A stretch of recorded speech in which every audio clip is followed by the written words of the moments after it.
Pourquoi le stoïcisme est toujours d'actualité? Depuis plus de 2000 ans, le stoïcisme fascine.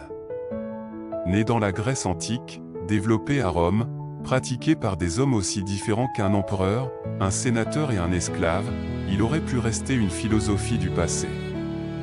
Et pourtant, aujourd'hui, dans notre monde d'hyperconnexion, de stress permanent, de crises économiques et existentielles, jamais le stoïcisme n'a été aussi actuel. Pourquoi? Parce qu'il répond à nos besoins les plus profonds, gérer nos émotions, affronter l'incertitude, trouver la paix intérieure au milieu du chaos. Dans cette vidéo, nous allons explorer ensemble pourquoi le stoïcisme reste une arme puissante pour affronter la vie moderne. Soutiens la chaîne avec un like, et abonne-toi pour continuer ce voyage dans la sagesse stoïcienne. Le monde moderne, un chaos semblable à celui des anciens. Avant d'entrer dans les applications concrètes, il faut comprendre une chose, le monde des stoïciens n'était pas si différent du nôtre. Les Romains vivaient des guerres constantes, des épidémies, des trahisons politiques, des bouleversements sociaux.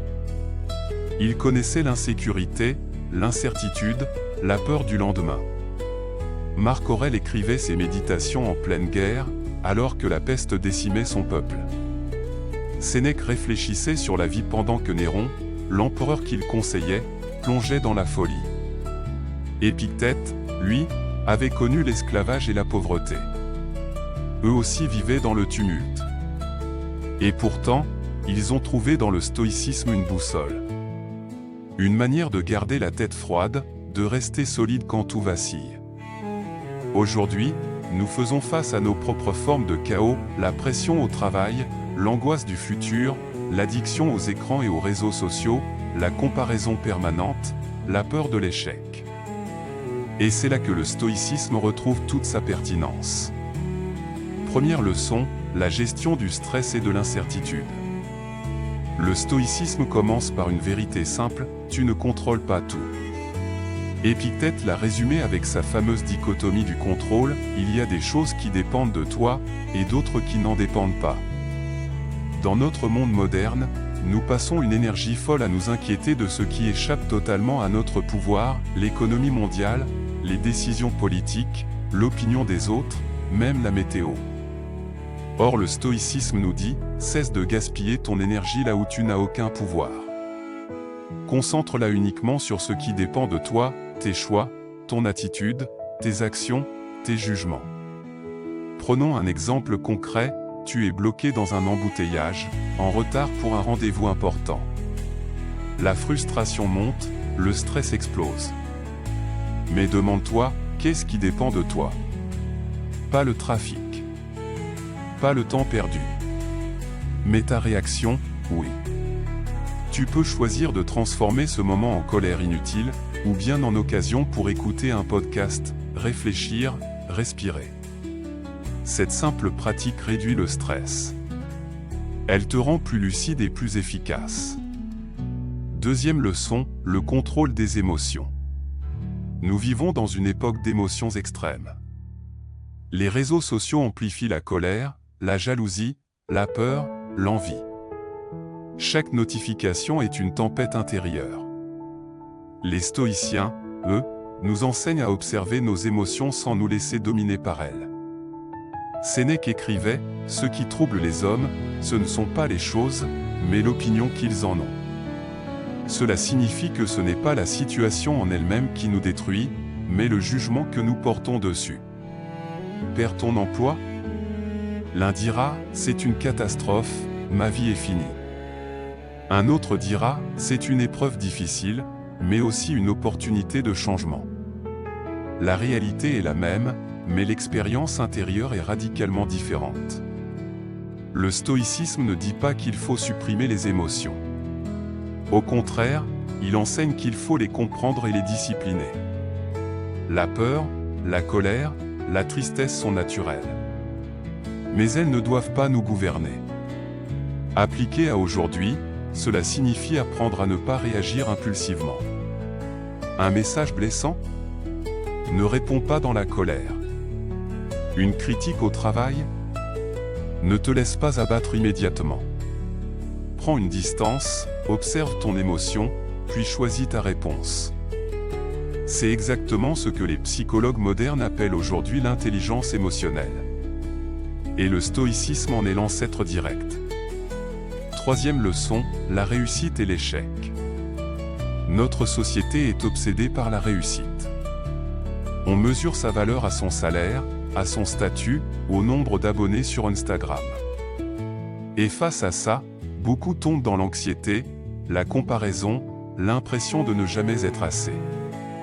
Les stoïciens nous rappellent une vérité simple, la réussite extérieure ne garantit pas la paix intérieure. Marc Aurèle était l'homme le plus puissant du monde, et pourtant il passait ses nuits à écrire sur l'humilité, sur la brièveté de la vie, sur la nécessité de rester simple. Pour un stoïcien, la vraie réussite n'est pas d'accumuler richesse et honneur. La vraie réussite, c'est de devenir maître de soi. Épictète disait « Personne n'est libre s'il n'est pas maître de lui-même. » Et Sénèque ajoutait « Ce n'est pas l'homme pauvre celui qui a peu, mais celui qui désire sans cesse davantage. » Dans notre époque d'hyperconsommation, ce message est révolutionnaire.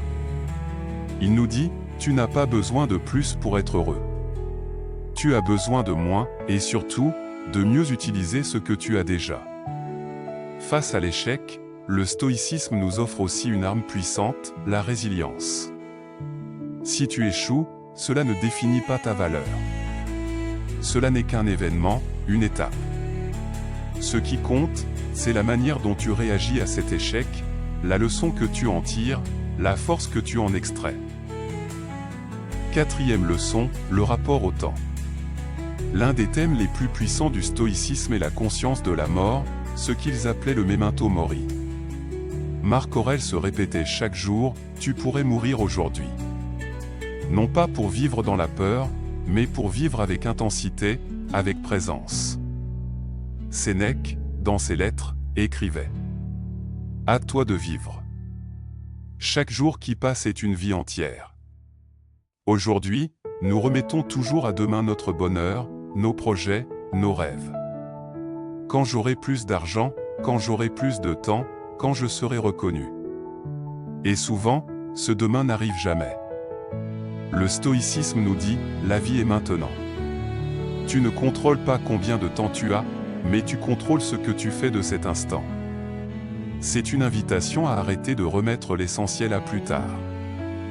À dire « je t'aime » à ceux qu'on aime. À se lancer dans ce projet qu'on repousse depuis des années. À savourer les petits instants du quotidien. Cinquième leçon, le stoïcisme et la liberté intérieure. Enfin, le stoïcisme nous apporte un antidote précieux dans un monde où nous sommes constamment influencés par l'extérieur, la liberté intérieure. Publicité, tendance, jugement, pression sociale. Tout semble nous dicter comment vivre, quoi acheter, qui être.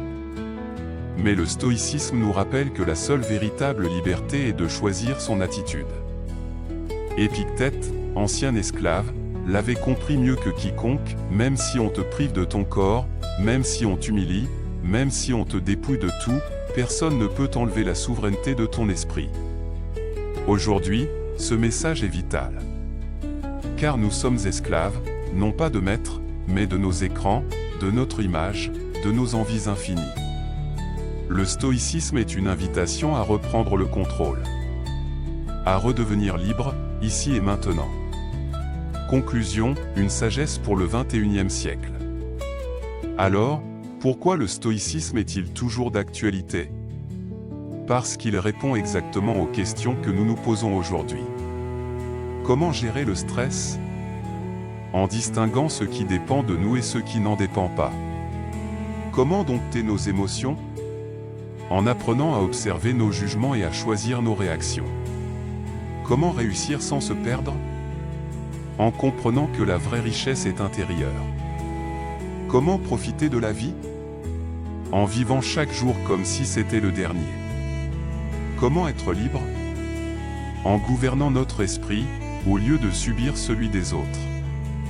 Le stoïcisme n'est pas un vestige poussiéreux de l'Antiquité.